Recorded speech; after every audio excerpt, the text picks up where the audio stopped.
Welcome back, dear all. In this lecture, we will continue discussion about arteriovenous fistula and graft. In this lecture, we will discuss complications related to arteriovenous fistula and graft. In the description of this video in YouTube, below the video, we will find some important links.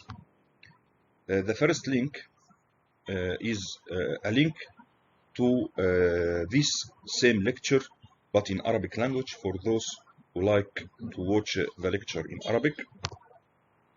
You'll find also a link to the playlist of video lectures about this book. You will find the link for the English playlist and Arabic playlist. You'll find link to download this book for free. You'll find link to download the PDF of this lecture for free if you like to use it. You will find a link for my website Nephrotube, nephrotube.com, where you will find more lectures about nephrology than hemodialysis lectures. And finally, you will find a link to Nephrotube social media accounts, the WhatsApp group, the Telegram channel, the Facebook group. You can join us to be always updated by the activities of Nephrotube. And finally, it's better to subscribe to our channel and to make the notifications on from our channel, so you will be notified once we upload new lectures. A lot of complications can be related to arteriovenous fistula and graft. Let's go through them one by one. First complication is post-operative swelling, edema, and pain. Actually, these are frequent complications that can typically occur after AV fistula or AV graft creation, but usually they resolve within few days. Just as we mentioned in the previous lecture, in the post-operative instructions, instruct your patient to elevate his arm. This will relieve these symptoms. The second complication, and one of the most important complications, is primary maturation of fistula. We are talking here about primary maturation failure of fistula. It is very difficult to see primary maturation failure in graft. So what are the items that I need to cover in primary maturation failure of fistula? First, what is the definition? Primary maturation failure of fistula means that the fistula venous segment failed to mature at 6 weeks after creation. We mentioned in the previous lecture that the maturation of the fistula usually occurs within 4 to 6 weeks. So failure of maturation at 6 weeks is diagnosed as primary maturation failure. Regarding the incidence, is it common or not? Yes, it is common. It occurs in about 10% to 35% of AV fistulas. So what are the possible reasons for primary maturation failure of fistula? First is poor surgical technique with poor anastomosis, so it may be related to the surgery procedure itself. Second, may be due to poor vessels and poor selection of the patient due to pre-existing vascular calcification or sclerosis. Third, may be primary maturation may be secondary to stenosis, and the most common site of stenosis is juxta-anastomotic. It presents in about more than 70% of non-maturation cases. Fourth, it may be due to early thrombosis after fistula creation, and this early thrombosis may be due to also a poor surgical technique, or may be due to compression of the fistula while the patient is asleep. And finally, primary maturation failure may be due to secondary collaterals, several collaterals, accessory veins that we mentioned in the previous lectures. while we were discussing examination of the fistula, we mentioned that there may be post-operative some collaterals. If this is the fistula, there may be collaterals that drain the blood away from the venous segment, causing its failure of maturation. How to diagnose primary maturation failure of fistula? For sure, it will be by fistulogram. How to treat? If it is secondary to stenosis, so we'll treat stenosis, and I'll mention later in this lecture how to treat stenosis in cases of fistula. If it is secondary thrombosis, so treat thrombosis, and also I'll mention later in this lecture how to treat thrombosis in fistula. And if it is secondary to the presence of accessory collateral veins, so obliteration of these collaterals will help the fistula to mature. Regarding third complication that is related to AV fistula and graft, it is the venous hypertension. As we mentioned at the beginning of this lecture, that post-operative swelling and edema of the arm and upper extremity is common after fistula and graft creation. But if the arm swelling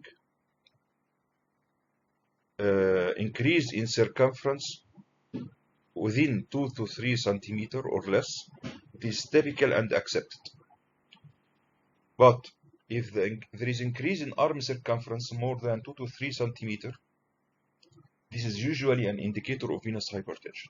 And venous hypertension is common in fistulas of side-to-side anastomosis, as we mentioned in the previous lecture. And it is also common, venous hypertension is also common if there is central venous stenosis. So it is important in cases with venous hypertension to search for the possibility of central venous stenosis. And we will discuss in details in the last lecture of this series central venous stenosis and how to suspect and how to diagnose. And actually we discussed in the previous lecture when to suspect central venous stenosis clinically and how to diagnose by imaging, but we will talk about it in more details in the lecture with the title Complications of Central Venous Catheters later on. The next complication related to AV fistula and graft is needle infiltration. We discussed in the previous lecture also how to prevent infiltration to occur. But what if filtration has happened? How to deal with it? If there is needle infiltration, first you have to remove the needle and apply compression, and you have to apply ice. A 10-minute application of ice to the affected area to reduce the bleeding and the extent of infiltration. Then it's better to have temporary AV access rest for 1 dialysis session or more, according to most of the literature, although Kiduki 2019 update mentioned only temporary AV access rest for only significant large infiltration. If dialysis cannot be postponed and there is no option for AV access rest, you may try to recannulate. Your recannulation must be downstream to the infiltration. So, if this is the fistula and the infiltration happened here, so the recannulation must be downstream here, nearer, more proximal to the heart.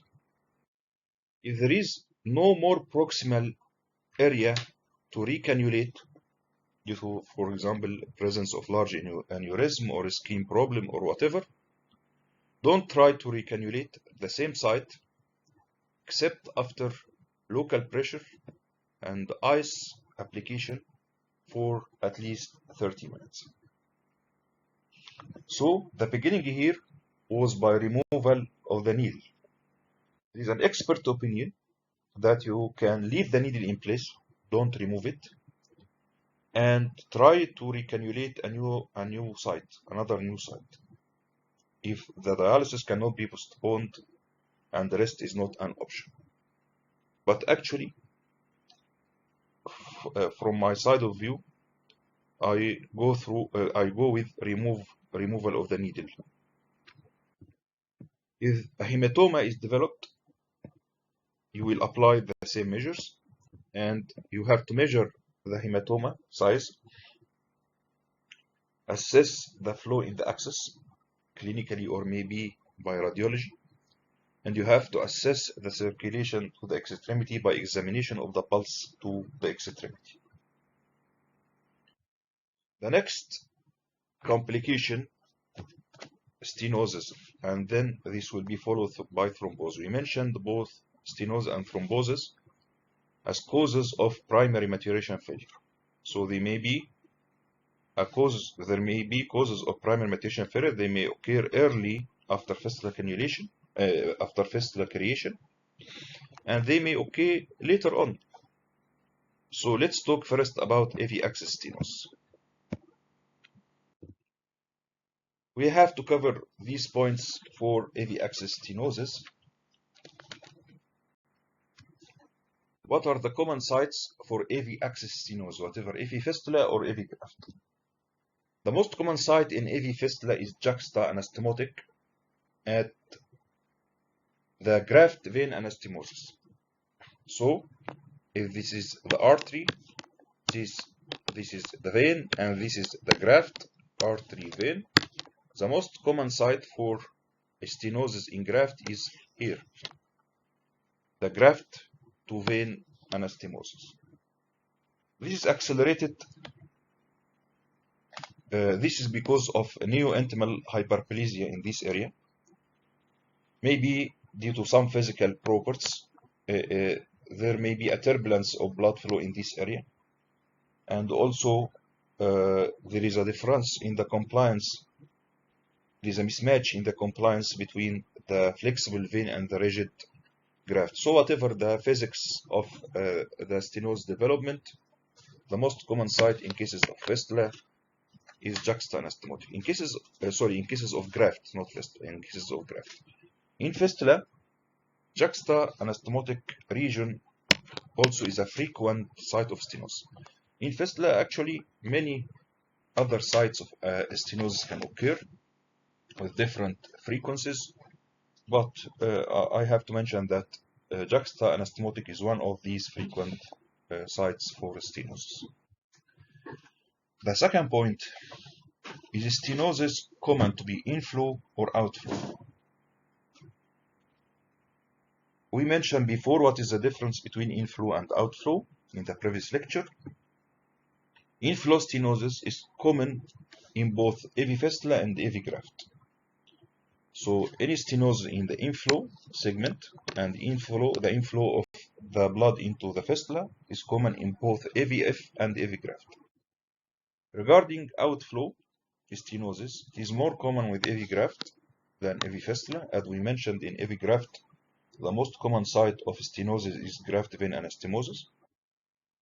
In upper arm AV fistula, it is not uncommon, so it can occur. Outflow stenosis can occur in upper arm, but in the forearm AV fistula, it is not common.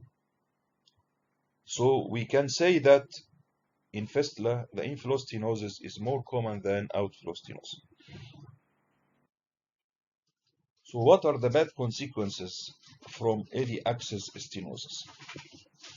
For sure, maybe thrombosis, as stenosis will lead to stagnation and turbulence of blood flow, causing thrombosis.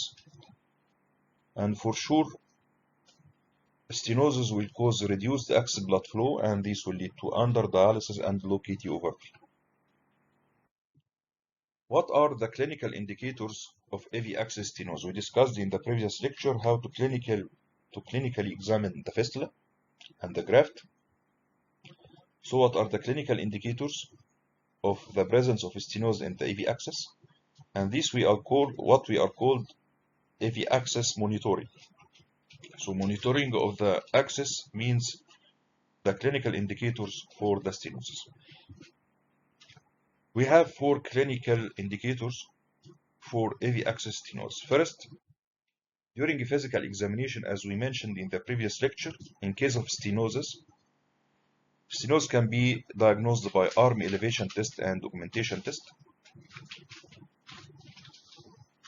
We mentioned in inflow stenosis, there will be no augmentation,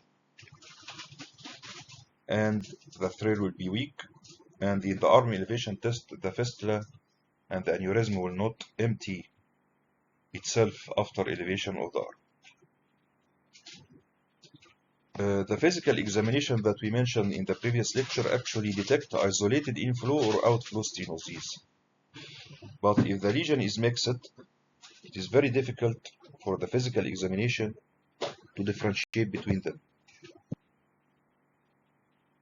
But it is less effective in detecting combined inflow and outflow lesions. The second clinical indicator for AV access stenosis is changes in the hemodialysis machine pressure during hemodialysis. We have two strategies, which are trending or dynamic venous pressure changes and trending or dynamic pre-pump arterial pressure changes. In the trending dynamic venous pressure changes, we can diagnose or suspect outflow stenosis, but in the pre-pump arterial pressure, we can detect or suspect access inflow stenosis. Let's start by trending dynamic pressure venous changes. We mentioned in second lecture the extracorporeal circuit and the difference and changes in different pressure monitors of the extracorporeal circuit and what are the causes that can change these pressures. For sure, if there is outflow stenosis, here the blood is coming back to the patient.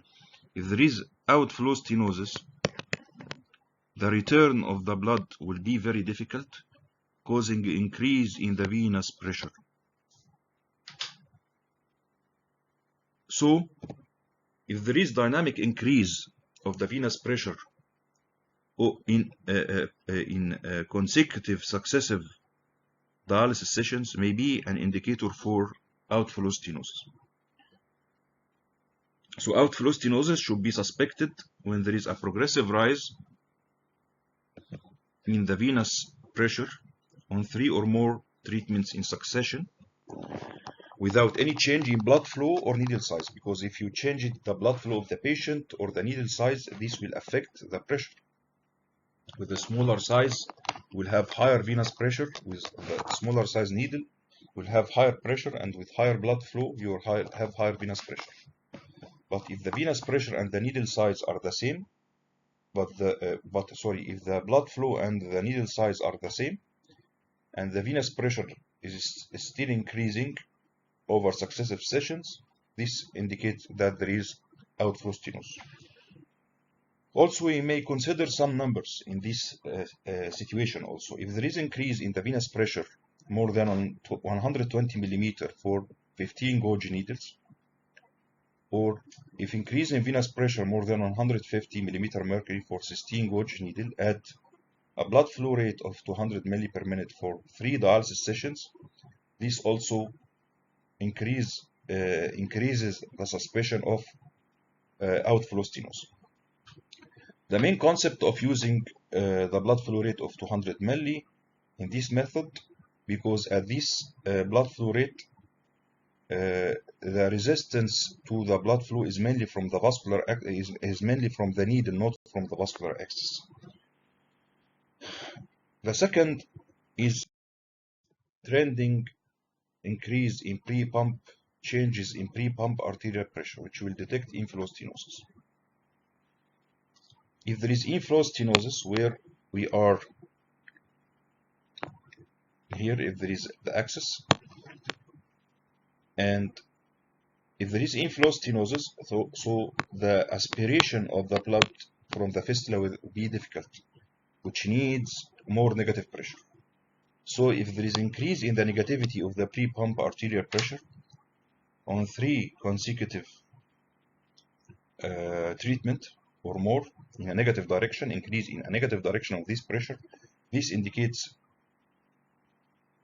inflow stenosis.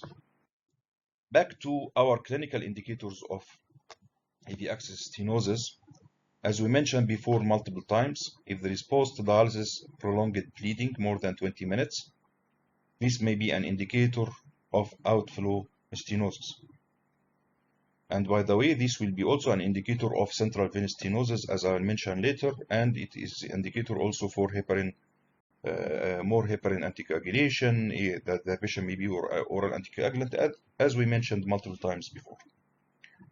The final clinical indicator for AV stenosis, AV access stenosis, is the dialysis dose is inadequate. For sure, there are many causes of reduced dialysis dose, but you have to put in mind if there is a reduced dialysis dose and low QT over V for the patient, that stenosis may be one of these causes.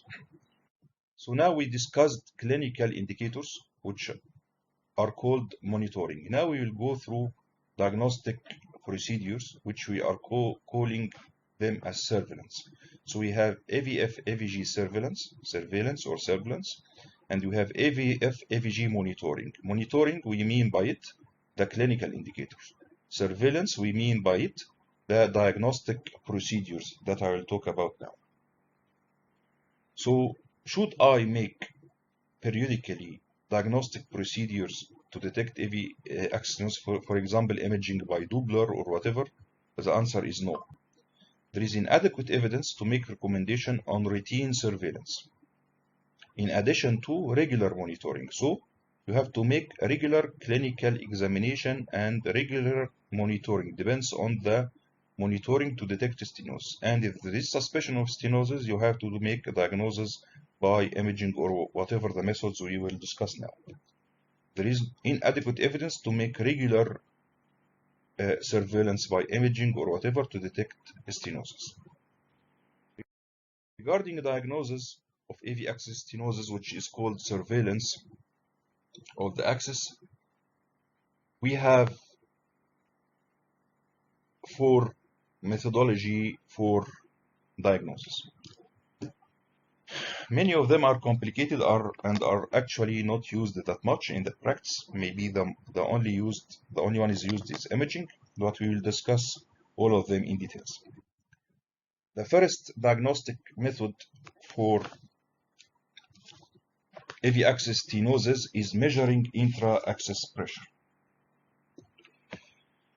Regarding intra-access pressure, this graph shows the intra-access pressure in both AV fistula and the graft. This one is for the graft. This is the arterial side of the graft, and this is the venous end of the graft.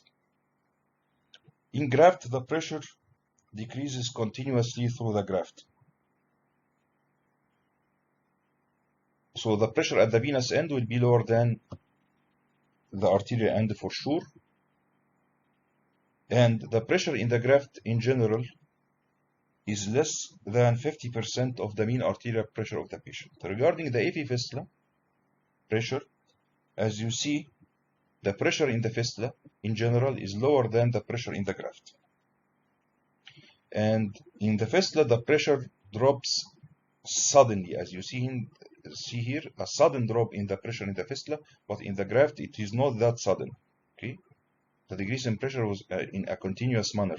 There is here a sudden drop in the venous pressure, in the venous segment after directly the anastomosis. This is the site of the anastomosis, and the pressure suddenly decreases after the AV anastomosis, and the pressure in the AV fistula in general is 20% of the pressure of the feeding artery.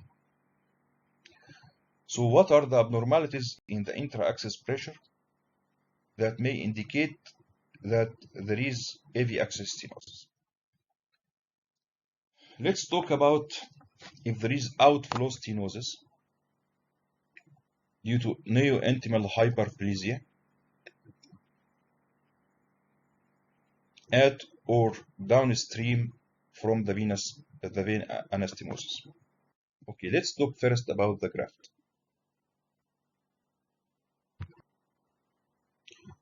In the graft we mentioned, we are talking about if there is outflow stenosis at this site. If there is outflow stenosis at this site, for sure the pressure in the graft will increase because blood is flowing in this direction. So if there is stenosis here, as in physics, pressure behind any stenosis will increase. So if there is heavy graft outflow stenosis, intra-axis pressure will rise more than the normal. We mentioned that the accepted pressure in the heavy graft is less than 50% of the mean arterial blood pressure. So in this case, the pressure inside the graft will increase more than 50% of the mean arterial pressure, and for sure the flow will decrease through the graft. And it is important to mention that when the pressure inside the graft, also in the presence of stenosis, the blood flow in the graft will decrease to about 600 to 800 milli per minute, and this make the graft susceptible to thrombosis. I want to mention an important clinical point. We mentioned before that the flow in the graft in the previous lecture. We mentioned that the flow in the graft may be 1000 ml per minute. Just a small decrease in the flow from 1000 to 800 may be enough for the graft to thrombose. While in the fistula, the blood flow in the fistula may decrease to a very low volume without thrombosis of the graft. So low blood volume in the fistula may not be sufficient to induce thrombosis, but in the graft, a little drop in the flow of the graft may induce thrombosis. An important point regarding measurement of intra-axis pressure in the graft, and this is why what I will mention now is one of the causes that measurement of intra-axis pressure is not a common practice, that AV graft intra-axis pressure may not increase with outflow stenosis. It depends on the degree of the stenosis, so it may not increase, so it is not a valuable surveillance tool. Regarding outflow stenosis in the fistula, if there is outflow stenosis here, also this is a very poor tool for diagnosis of outflow stenosis in fistula, because outflow stenosis in fistula, especially in long-standing fistulas, there may be some collaterals that develops that may bypass this stenosis, and the pressure inside the fistula may not increase. And by the way, these collaterals that I am talking about are not the collaterals that caused primary maturation failure. These collaterals that I am talking about now are developed after full maturation of the fistula with high good flow. If there is inflow stenosis, whatever it is in the fistula here or in the graft here, for sure the pressure in the graft or in the fistula will decrease. If stenosis is developed in the AV graft anyway between the inflow and the outflow, so the pressure behind this stenosis will increase and the pressure after this stenosis will decrease. Actually, using the measurement of intra-axis pressure is not a common practice, but we have to mention it as it shows some of the physical properties of the fistula. The second diagnosis or the second diagnostic step or measurement or procedure for AV axis stenosis is assessment for AV axis recirculation. First, what is the definition of axis circulation? Normally, if there is the arterial arterial segment of the fistula, this is the venous segment. Normally, the blood is aspirated through the arterial line into the dialyzer, and then the blood back through the venous line to the patient. In the presence of recirculation, part of the blood coming back from the venous line is recirculated and it re-enters through the extracorporeal circuit. So some of the dialyzed blood goes to the patient, and some of this dialyzed blood recirculates into the hemodialysis machine. What are the causes of excess recirculation? The first cause is low excess blood flow rate due to stenosis. So if there is stenosis here, this will cause low flow access and this increases the possibility of recirculation. That's why assessment of recirculation is one of the surveillance steps for diagnosis of stenosis, because excess recirculation may indicate the presence of stenosis. But there are other causes of recirculation rather than excess stenosis. The first is if there is a reversal of the needle placement, but this is very rare to occur in practice. We mentioned in the previous lecture the correct site to insert the arterial needle and the venous needle. If you reverse them, you put the arterial needle here downstream and you put the venous needle upstream, this will cause recirculation by 20% or more. But this is very difficult to occur in practice. The second point, if there is misdirection of the venous needle. We mentioned in the previous lecture that the venous needle must be directed toward the heart in the downstream direction. If it is cannulated and it is pointing toward the upstream, this will cause recirculation. We mentioned also in the previous lecture that it is better to put a distance between the arterial and the venous needle of about 5 to 6 centimeters. If the two needles are close to each other, actually this is difficult to cause recirculation as long as the excess blood flow exceeds the machine blood flow rate. But if the excess blood flow is lower than the machine flow rate, this will cause recirculation. So the main cause of recirculation is stenosis, because all of these are usually avoided by proper cannulation. So the main cause of recirculation is stenosis. That's why the main cause of recirculation is stenosis. That's why diagnosis of recirculation is one of the steps to diagnose stenosis. So now, how to assess recirculation? We have different methods. The first method is what is called two-needle urea-based method or two-needle chemical method. Why it is called two-needle method and how we use these methods? Let's go through the procedure. First, if this is the patient, this is the arterial line to the machine and this is a venous line back to the patient. You have to take different samples in this technique. First, you have to turn off ultrafiltration about 30 minutes after the initiation of hemodialysis. Then you have to take a blood sample from the arterial line to measure the urea concentration in it. And we will call this concentration A concentration, A for arterial line. And you have to take a venous line sample for urea measurement, and we will call this sample urea concentration V sample. Then reduce the blood flow to 50 ml per minute and wait for 10 to 20 seconds.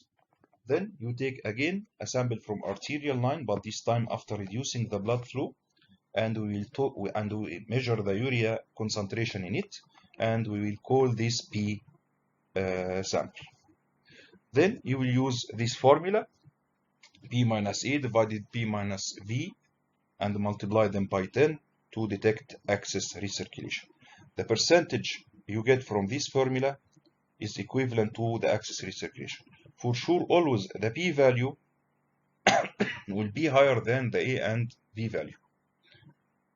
The V value is always the lowest because it is from the dialyzed blood. The P value will be higher than the A value, although both of them are from the arterial line. I will mention for you now why. The P value will be always higher than the A value. So when you use this formula, it will give you a percentage. This percentage is the percent of excess recirculation. It is accepted to be less than 10%. if this formula gives you a percentage exceeding 10%, so this should prompt investigation to diagnose the cause of this recirculation, which is mainly stenosis. Why this method is called two-needle method? Because we are obtaining urea concentration from two sites. Yes, we have three samples, the V, the A, and P samples, but actually we are taking samples from only two sites. From the venous line, this is the V sample, and from the arterial line, this is the A and P sample. So we are taking urea from only two sites. That's why it is called two-needle urea-based method. To make it more practical, let's take an example.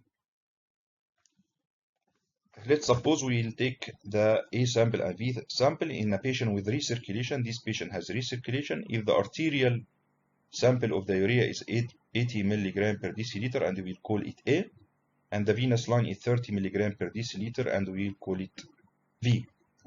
Then we will reduce the blood flow rate to obtain the P sample. When we reduce the blood flow rate, reduction of the blood flow rate will decrease the recirculation. Look here, this is the amount of recirculation. With the reduction of blood flow rate, the recirculation will be less. So the re-entry of the dialyzed blood in the arterial line will be less, and this will lead to increase in the urea concentration in the arterial line. That's why the P is always more than A. Here, before slowing the blood flow, there is high recirculation of dialyzed blood with low urea concentration that will mix with the blood from the venous segment.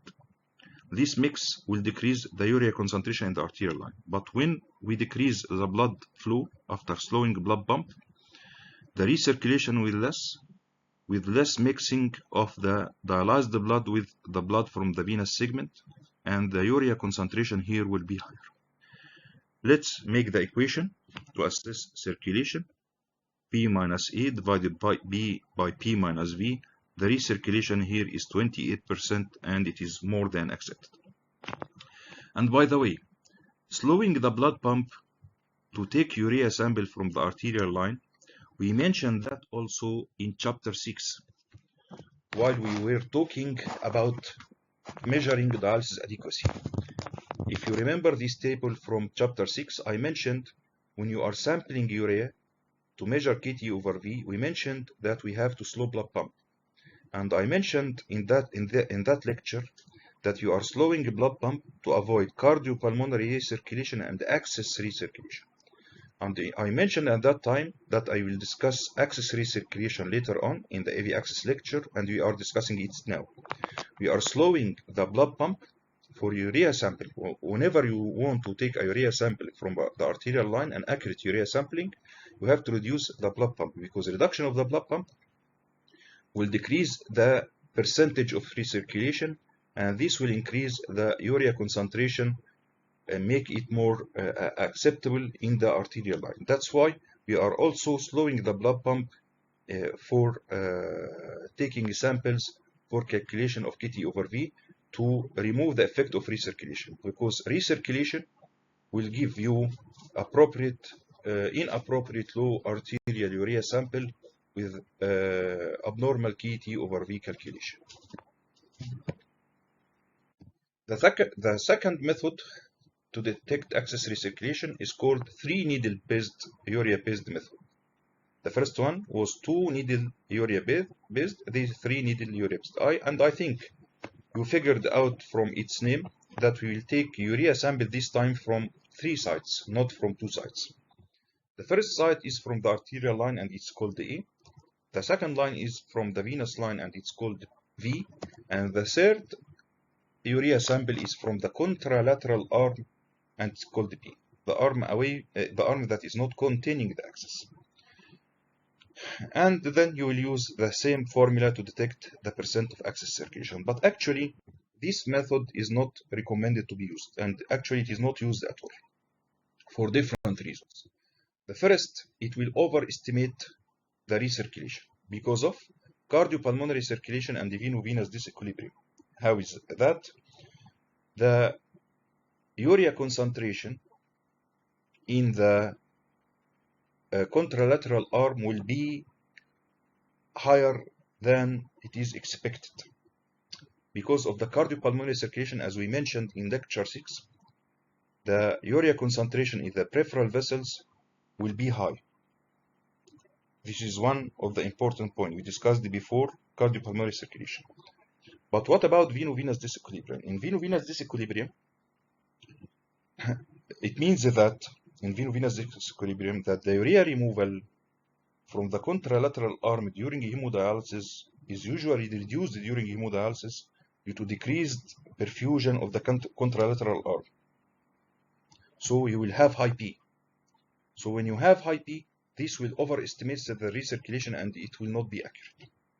Also, one of the pitfalls of this method that it requires a blood sample from an extra separate needle stick. You need to have a sample from the other arm of the patient with another needle stick that may irritate the patient. That's why this procedure is not recommended to be used. The third method to detect access recirculation, and actually it is a complicated method and it is not commonly used too, which is the ultrasound dilution method. The ultrasound dilution method, in this method, let's suppose that there is no recirculation. In this method, ultrasound sensors are placed on the arterial and venous line. Then we infusate saline in the venous line. If there is no recirculation, so this saline that was infused in the venous line will not recirculate, so this ultrasound sensor will not detect any saline diluted blood. But if there is recirculation, when we infusate saline, there will be saline recirculation, and this ultrasound can measure the diluted concentration of recirculated blood. It's accepted that the diluted concentration of recirculated blood should not exceed 5%. If the diluted concentration of recirculated blood, if the diluted circulated blood exceeds 5%, then this should prompt more investigation to detect the cause of recirculation, which is commonly to be stenosis. Actually, in the literature, there are other multiple methods for assessment of recirculation, but I discussed in the book Nephrotube Synopsis of Conventional Hemodialysis the most commonly prescribed methods, but there are other methods as thermal dilution method, optical dilution, conductivity dilution, potassium dilution. All of these methods are trying to detect recirculation. Back to the main outline for AV access stenosis. We're still in AV fistula, AV graft surveillance. We try to diagnose AV access stenosis by measuring intra-access pressure. We're trying to diagnose AV access stenosis or suspect AV access stenosis by measurement of access recirculation. And now we'll try to diagnose AV access stenosis by another complicated method, which is measurement of access flow by saline dilution. In this method, we will measure access flow, and it is well known that low access flow rate may reflect stenosis. So here we may suggest the presence of stenosis if there is low access flow rate. In this method, you reverse the arterial and the venous lines to make access recirculation intentionally. We will make this intentionally. Then ultrasound saline monitors will be placed on the arterial line and the venous line. Then isotonic saline is administered into the venous line. And this saline will recirculate into the arterial line and so on. It will it will pass from here back to the arterial line, to the dialyzer, to the venous line, to the arterial line, and so on. These ultrasound sensors detect the diluted blood with saline, and this is called R, the percentage of diluted blood by saline, and this is called R. And it also measure blood flow in the bloodlines, okay, and it is called QB. Then, using the QB and R, you can use this equation to get the access flow. It is important point to mention that there is a typewriting mistake in my book in page 143. I missed to put the minus mark between 1 and R, so correct it in your book, please. So this method is used to measure the access flow, but actually we have more easier method to measure the access flow as Doppler and imaging studies that I'll mention now. So this method is not commonly used to assess the accessory circulation. The fourth method to assess AV access stenosis, AV access surveillance, is imaging, and actually it is the most commonly used to diagnose stenosis than the other methods. Keduki vascular access guidelines mention that if there is any clinical indicator for AV access stenosis, then a further timely evaluation should proceed to diagnose stenosis by imaging within less than 2 weeks. So if you have a clinical indicator during monitoring of the AV axis of stenosis, so you have to do imaging to diagnose this stenosis within less than 2 weeks. What are the imaging procedures that can be used to diagnose AV axis stenosis? We have Doppler ultrasonography, axis angiography, and magnetic resonance angiography. First one is Doppler ultrasonography. Regarding Doppler ultrasonography, it can be used to detect stenotic lesions directly, and for sure, as we mentioned in the previous lecture, it can measure the rate of flow through the axis easily and directly. An important point to mention that where to measure axis blood flow rate by fistula, in fistula by Doppler. Should we measure it in the venous segment or in the arterial segment? So if we have here, this is the arterial segment and this is the venous segment. Should we measure the flow in the venous segment or in the arterial segment of the fistula? Actually, the flow must be measured in the arterial segment, not in the venous segment. Why? So it is better to measure arterial segment flow than the venous segment, because to measure the flow by Doppler, the radiologist first measure the velocity of the blood and the diameter of the vessel. And from a specific equation, they get the flow. The diameter of the artery is uniform and fixed, while the diameter of the vein segment is usually not uniform is not uniform all the way, which makes it difficult to get the exact diameter of the vein to calculate the blood flow. So it's better to measure the flow at the arterial segment of the AV axis. The average flow in the forearm AV fistula is from 500 to 800 milli per minute. In the forearm AV graft, it is about 1000 ml per minute. In the upper arm fistula or graft, it could be higher than these ranges. Finally, if there is axis stenosis by Doppler, if there is a possibility of axis stenosis by Doppler, please refer your patient for fistulogram, especially if the AV graft flow is lower than 600, if the AV fistula flow is less than 400 to 500, and if the AV axis flow is less than 1000 and has decreased by 25% or more over the preceding 4 months. And again, as I mentioned before, that AV fistula can sustain low flow access up to 200 ml per minute, whereas AV graft may initiate thrombosis at flow between 600 and 800 ml per minute. The second method of imaging is axis angiography. Actually, most centers, angiography here, I mean by it fistulogram.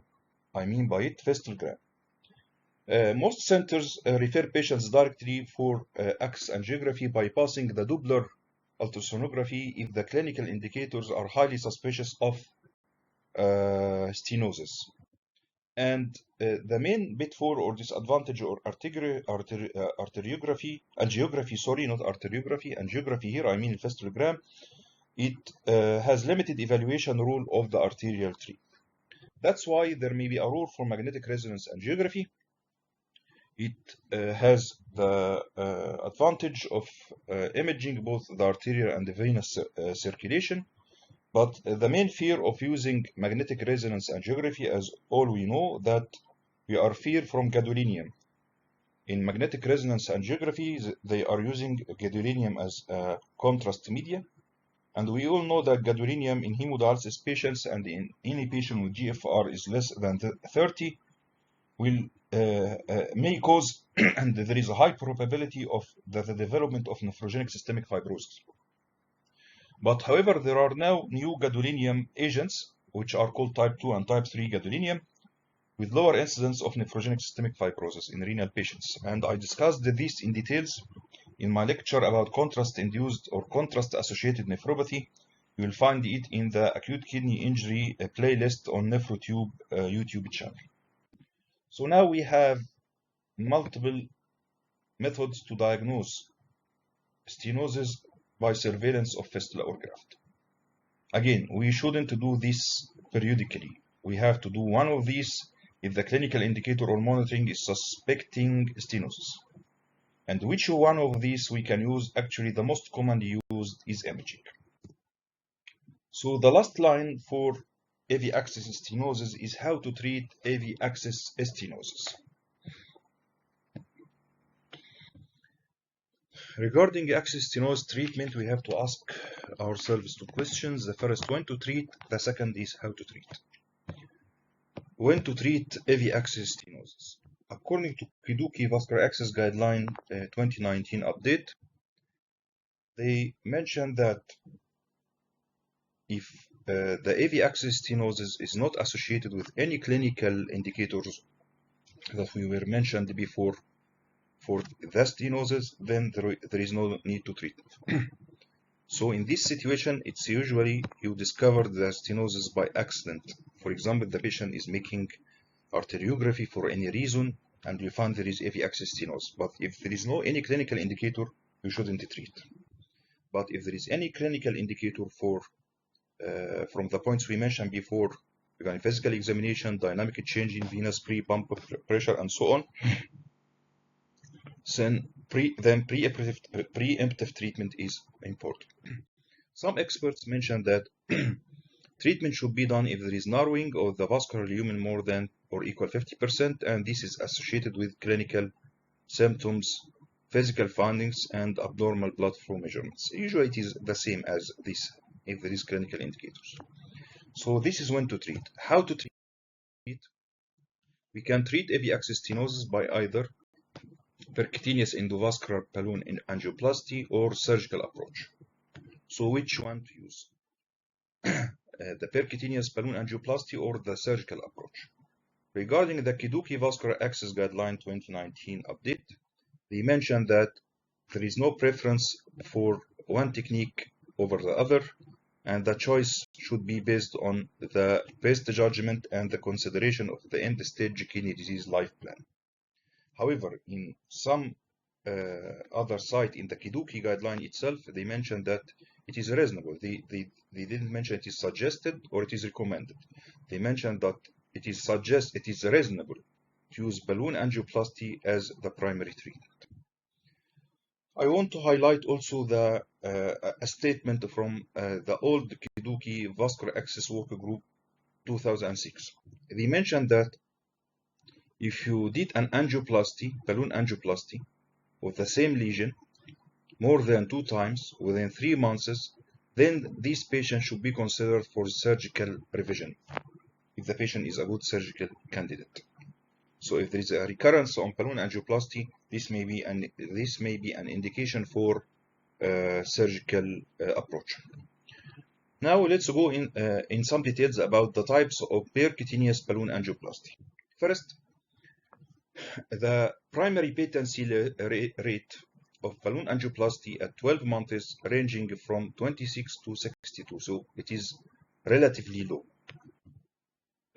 That's why they tried to find other several types of angioplasty balloon to increase the rate of primary patency rate.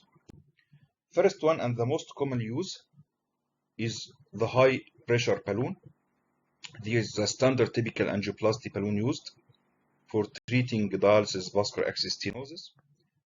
There is also the ultra high pressure balloon. It is more expensive than the high pressure balloon, but it may be very beneficial and useful in extremely resistant venous lesions. Also, both of these induce pressure at the stenotic lesion to open it. Drug-coated balloon. A lot of drug-coated balloons are available, but is drug-coated balloon better than high pressure balloon, as the high pressure balloons are the standard used balloons? Before going, is it better or not? In my book, in page 145, in the word high, there is an extra letter T. Please remove it. So regarding the comparison between drug-coated balloon and the high pressure balloons, actually evidence is contradictory. And further multi-center large-scale studies, randomized controlled trials are needed. Because, for example, in the Keduki Vascular Access Guideline 2019 update, they mentioned that there is inadequate evidence to recommend the use one of them over the other. However, there are several trials compared the drug-coated balloon with the high-pressure balloons and showed that there is improved lesion patency with drug-coated balloons at 6 months and 1 year. However, a recent systemic review and meta-analysis of 20 RCTs showed that high-pressure balloon angioplasty may be beneficial than drug-coated balloon. So the evidence is highly contradictory. There is also one type of the balloons called cutting balloons, but actually there is no high-quality studies about their use and effectiveness, and there are a limited number of studies suggest their use. Now, we mentioned to treat stenosis, we can use either surgical procedure, surgical approach, or percutaneous balloon angioplasty. But what about the use of stents to treat stenosis? Is there any rule for the use of stents to treat stenosis of fistula? Actually, at first, what are the types of stent? We have a stent graft. A stent graft is a metal stent which is covered by BTFE from the internal and out and external surface. And this is the stent that is recommended to be used by the Keduki. But regarding the bare metal stent without the BTFE covering, it is just the bare metal stent, it is not recommended by the Keduki to be used because it carries complications.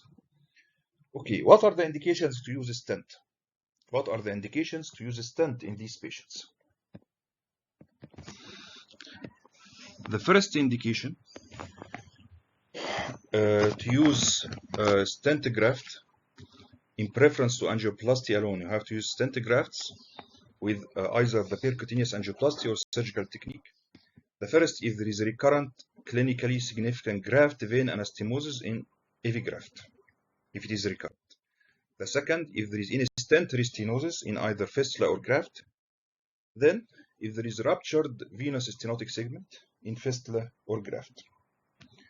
It is important to mention that these indications for the insertion of a stent are in the absence of central venous stenosis. If there is any central venous stenosis, these indications are not applicable. Also, there is evidence to use stents away from the KDIGO recommendations. There is also evidence to use stents if the stenotic lesion is elastic or if there are several coexisting stenoses. Now we finished talking about one of the large complications of AV fistula and graft, which is stenosis. Then we will go to talk about AV access thrombosis. AV access thrombosis is common. It is the most common complication actually in AV access, and it accounts for 80 to 85% of access loss.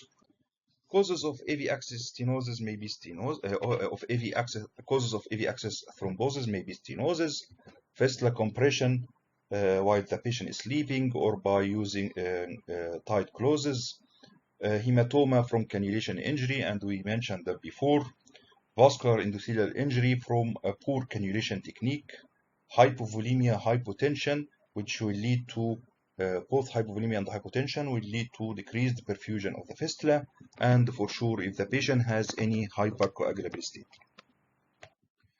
Regarding the physical examination of the thrombosed axis, you will find no thrill or purui as we mentioned in the previous lecture. How to prevent axis thrombosis? If the patient has recurrent thrombosis, it's important to investigate for causes of recurrent thrombosis. For example, you have to exclude the presence of stenosis. You have to be sure that the patient is not hypotensive, and you have to search for any hypercoagulable state. The Kiduki vascular access guidelines mention that there is no rule for heparin or other antiplatelets or prostacyclin to decrease the incidence of thrombosis in patients even if it is recurrent. Regarding the treatment of AV access thrombosis, first, we can use either also percutaneous endovascular thrombolysis or surgical thrombectomy. Again, there is no evidence that one of them is better than the other. There is no evidence that the percutaneous thrombolysis is better than surgical techniques or vice versa. But the Kiduki vascular access guidelines considered it's reasonable to use the surgical technique if there is multiple failures or if there is failure of endovascular treatment, if the patient is not amenable for endovascular treatment, or if there is a surgical opinion that the surgical outcome in this case will be better. Okay, if there is any rule to use a stent graft in patients with thrombosis, yes, there is evidence that stents can be used in recurrent graft vein anastomotic thrombosis in AV graft. And for sure, if the patient has stenosis in association with thrombosis, you have to correct this stenosis as we mentioned before. There is no any rule for the use of a streptokinase or urokinase for thrombolysis, for systemic use of streptokinase or urokinase. Before finishing discussion of thrombosis, we have to mention what is called secondary AVF or sleeves up protocol. If you have a patient with a graft, especially if it is long-standing graft, and this graft is now thrombosed, you have to check the vein that was attached to the graft, if it is now well developed for secondary AV fistula or not. Let's say it again. At first, you choose this graft for your patient because the patient veins are not healthy. That's why you decided to make a graft. Now, after using a graft for long term, the graft transmitted the high pressure from the artery to the vein. So this vein diameter may be increased and the vein may be arterialized, and now it may be possible to make a fistula from it. That's why it is called the sleeves up protocol. You have to sleeve up the patient's clothes to check the veins in his upper extremity after the removal of the graft or before the removal of the graft. For example, these are veins that was connected to the graft. You can see them now arterialized, the basilic vein and the cephalic vein, and this was the venous anastomosis with the graft. They are now dilated, arterialized, and can be used now to create a fistula. The next complication to discuss is the Steele syndrome, which is also called dialysis access associated hand ischemia. We mentioned it in the clinical examination of the AV fistula and the graft in the previous lecture, and we mentioned the main mechanism of the Steele syndrome, that the graft will steal some of the blood that was usually going to the hand. Now the blood perfusion of the hand decreases, causing ischemia. But there are other mechanisms that may induce a Steele syndrome rather than a stealing of the blood itself, as, for example, the patient has arterial stenosis or distal arteriopathy of the small vessels of the hand. There are multiple risk factors of Steele syndrome. I will not go through them. All of them are logic, but I want to highlight this point, that the Steele syndrome is common with upper arm access. Regarding onset, Steele syndrome may occur immediately after access creation, or maybe with an insidious onset over days to weeks. Regarding its clinical presentation, as we mentioned in the previous lecture, it may be associated with coldness, pain, paresthesia, cyanosis, and decreased pulse of the peripheral hands. In more severe cases, there may be ischemic ulcers, maybe also dry gangrene, and may be amputation and loss of the limb. Don't forget that pain in the hand of AV access extremity is not always equal Steele syndrome. It may be secondary to carpal tunnel syndrome, peripheral neuropathy, peripheral vascular disease, nerve trauma, or ischemic monomelic neuropathy, and we may need the help of your neurology friend. To diagnose the Steele syndrome, for sure we have to assess the vasculature of the upper extremity using duplex Doppler ultrasound. Now, how to manage Steele syndrome? Actually, the management of Steele syndrome depends on the severity. If the Steele syndrome is mild, this is usually presenting by cool extremity with few symptoms. No lines of treatment are recommended. Just follow up your patient for any progression of ischemia or worsening of signs and symptoms. If it is moderate with intermittent symptoms during dialysis and claudication, surgical intervention may be beneficial sometimes. But if it is severe with ischemic chest pain and associated with ulcers or gangrene, for sure surgical intervention is mandatory. A lot of surgical procedures are available for the management of Steele syndrome. I will not go through them, but I may mention the drill technique, which is the most famous one of them, which is called the distal revascularization and interval ligation. In this technique, in this surgery, first they ligate the artery immediately distal to the origin of AV axis. This is the origin of AV axis. They ligate the artery here. Then they use a reversed saphenous vein or PTFE graft from the artery proximal to the origin of the fistula to the artery distal to the site of the ligation to take the blood flow from the artery to the hand before this blood goes through the fistula. This was all about Steele syndrome. Now we have to talk about an important, very common complication in hemodialysis patient, and we mentioned it in the previous lecture also during the examination of AV fistula and graft, which is aneurysm and pseudoaneurysm. First, what is the difference between aneurysm and true aneurysm? Pseudoaneurysm and the true aneurysm. Regarding true aneurysm, the aneurysm is an area of localized bulging from a vessel, and this bulge or dilatation is involving all the layers of the vessel wall, and actually it can occur in fistula or graft. Sorry, it occurs in general in fistula secondary to multiple cannulations. Regarding pseudoaneurysm is also a localized bulging or dilatation in the vessel, but actually it is bounded only by the outer layer of the vessel, which is tunica adventitiae, the outermost layer of the arterial wall. And this can occur secondary to also repeated puncture of the vein at the same site, and maybe also occur secondary to inadequate hemostasis post-dialysis. We mentioned in the previous lecture how to have adequate hemostasis post-dialysis. With inadequate hemostasis, there is maybe extravasation of blood causing this pseudoaneurysm.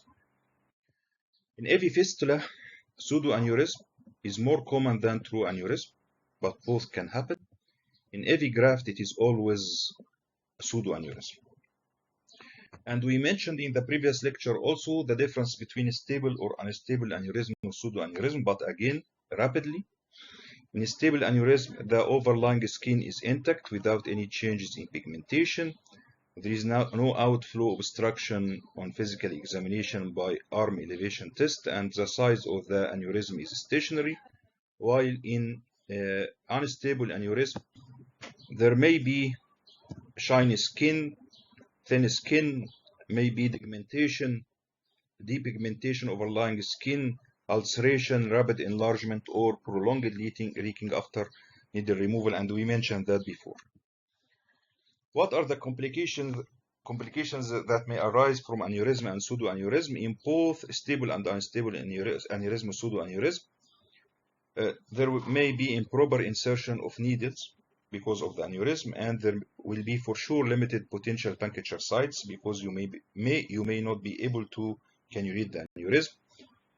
Aneurysm and pseudoaneurysm may have infection, thrombosis, and for sure osmotic bad effect. Regarding unstable aneurysm or pseudoaneurysm, as we mentioned before, this is a surgical emergency because it would rupture, leading to fatal hemorrhage. Regarding imaging, whenever there is aneurysm, you have to do duplex ultrasound to detect the size of the aneurysm, any other associated complications as stenosis and thrombosis, and to detect the impact of this aneurysm on the access flow. How to manage aneurysm? Management of aneurysm and pseudoaneurysm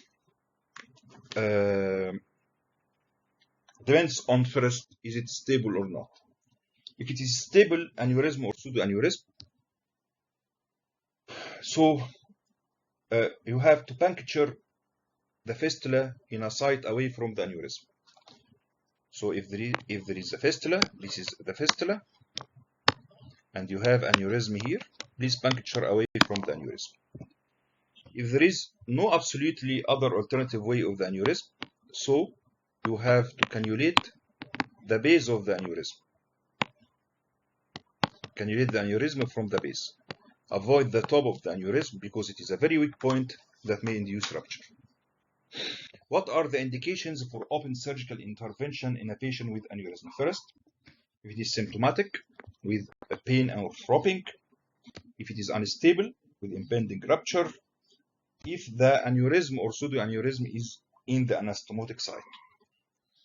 Finally, is there any rule to use stent grafts in aneurysm?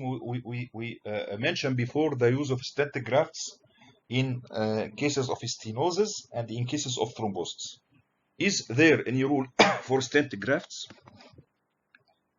as an alternative to open surgical repair whenever surgery is contraindicated? Actually, this technique can be used if surgery is contraindicated, but it is not FDA approved, and it carries a lot of complication. For example, there may be stent graft damage if you make a repeated cannulation of the graft itself, and it may cause broken stent struts, which may protrude through the skin and may be injurious to the patient and the staff. Also, there may be a possibility of stent graft infection, and for sure, there may be a pseudoaneurysm recurrence. The next complication for AV access is AV access infection. Infection of AV access may occur immediately after surgery, secondary to poor surgical aseptic measures, or maybe later, secondary to poor cannulation technique with infection at needles insertion sites. AV infection, fistula infection is rare, while AV infection, AV graft infection is common, and we mentioned that before in the previous lecture. And the infection is higher in the thigh AV axis than the upper extremities. So infection is more common in the lower extremities than upper extremities, and in the upper extremities it is more common in AV graft than AV fistula. What are the manifestations of AV axis infection? We mentioned that in the previous lecture in detail. Rapidly, we can mention them again: erythema pain, exudate, skin breakdown, maybe exposed graft, and maybe fever and also pain, as we mentioned. To diagnose AV axis infection, clinical diagnosis is sufficient, but if there is any drainage from the axis, you have to culture it and start empiric broad-spectrum antibiotic till you get the culture and sensitivity results. Kiduki mentioned that you can use imaging as duplex, maybe other methods of imaging to confirm a diagnosis. However, as I mentioned, the physical examination is sufficient to diagnose infection. How to treat AV axis infection? First, infected axis must be in rest. So rest of the infected axis is mandatory. Regarding AV infection, fistula infection, the most common organism is Staphylococcus, Staphylococci. So we have to give antibiotic for 6 weeks, and maybe fistula removal excision if there is any evidence of septic embolus. And we'll talk about septic emboli and metastatic septic infections in the catheter infections later on, and they will be the same as this point.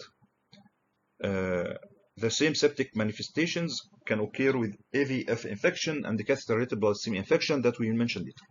And for sure, don't forget to take your culture first before starting broad-spectrum antibiotics. If there is AV graft infection, the most common organism is Staphylococcus. But gram-negative organism can occur also, especially for thigh grafts. In these cases, if the infection of the graft is local, just infection within the graft itself, antibiotics, but here you have to cover gram-positive and gram-negative organisms, and surgical removal of the infected part of the graft. But if the infection is extensive in the graft and the surrounding tissue, this may require total removal of the AV graft. And for sure, if the patient has AV infection or AV graft infection, AVF infection or AV graft infection, search for other sources of infection that may be anidus for the vascular access infection, for example, endocarditis. So AV axis can induce endocarditis, and endocarditis can induce AV axis infection. And endocarditis may be one of the septic embolic manifestations of AVF infection. That's why you have to search always for other sources of infection in these patients, especially endocarditis. How to prevent AV axis infection? For sure, by using aseptic techniques. And it is important. One important clinical point: if the patient has AV graft, and the patient will undergo procedures that can potentially induce bacteremia as dental extraction or genitourinary manipulation, it's better to administer prophylactic antimicrobials to these patients for prophylaxis of infection. The next complication, it is a very less frequent. It is a less frequent complication, which is AV graft seroma. In general, seroma is accumulation of clear fluid under skin, typically near the site of surgical incision. And the Geduki mentioned that treatment of seroma in AV graft hemodialysis patients is just careful monitoring for complications, and the management of its surgical or not to use surgery or not to treat seroma depends on clinical judgment. Finally, congestive heart failure in patients with AV axis. What are the drawbacks of AV access to the cardiovascular system? We have two drawbacks. The first, as we mentioned before multiple times, that AV access can induce hyperdynamic circulation and the high cardiac output. That's why it may precipitate high output heart rate. At the same time, this high blood flow through the heart will induce also high blood flow through the pulmonary vessels, and these may induce pulmonary hypertension. So what are the risk factors for development of congestive heart failure in patients with AV access? First, upper arm or femoral fistulas. It is unusual with forearm access. So upper arm access carries some complications more than forearm access. For example, here, congestive heart failure are more common with upper arm. And we mentioned before also that Steele syndrome is common with upper arm access. The second, if the access flow is more than 20% of the cardiac output, this may induce congestive heart failure. That's why it's important to make an echocardiography after access creation to check the cardiac output and compare it to the access flow. If the access flow exceeds 20% of the cardiac output, this carries risk of congestive heart failure. And finally, if the access flow is more than 2,000 ml per minute, this also is a risk factor for the development of congestive heart failure. How to manage this condition? First, correct any reversible or risk factor that may induce heart failure in our patients as volume overload and anemia. And if there is high access flow or the access flow exceeds the 20% of the cardiac failure of the cardiac output, it is better to consider surgical narrowing or banding of the access and maybe closure of the access in some situations. And we mentioned before, and we will mention this later again in the coming lecture, that AV access in general is not recommended in patients with heart failure with ejection fraction less than 15%. Don't forget this point. Finally, we finished this lecture and we finished discussion of AV access fistula and graft. Starting from next lecture, we will talk about venous catheters. Next lecture will be about venous catheters, basics, insertion, use, and care. And our last lecture will be about venous catheters, complications, diagnosis, and management. See you next lecture.